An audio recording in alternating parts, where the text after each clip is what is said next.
Welcome to Penrose Learning, where we make understanding easy.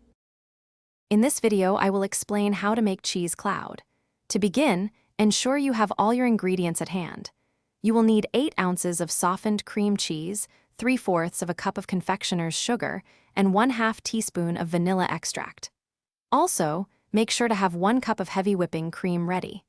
These simple components are the foundation for our delightful, fluffy treat. Now, let's create the creamy base for your cheese clouds.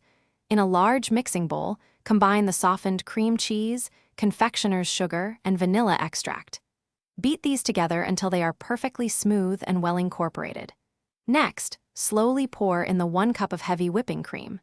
Continue beating the mixture until it achieves a wonderfully thick consistency, ready for the next step. With your creamy mixture ready, it's time to give your cheese clouds their distinctive shape. Spoon the mixture onto a baking sheet that's been lined with waxed paper. Aim for about 10 individual mounds, each roughly 3 inches in diameter.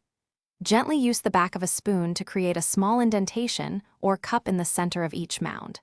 Finally, place the baking sheet in the freezer for a minimum of 2 hours or even overnight until they are firm. Once your cheese clouds are perfectly frozen and firm, they are ready to be enjoyed. Carefully remove them from the freezer. For a classic presentation, fill each chilled cloud with fresh, sliced strawberries. Then, add a generous dollop of thawed whipped topping as a delightful garnish.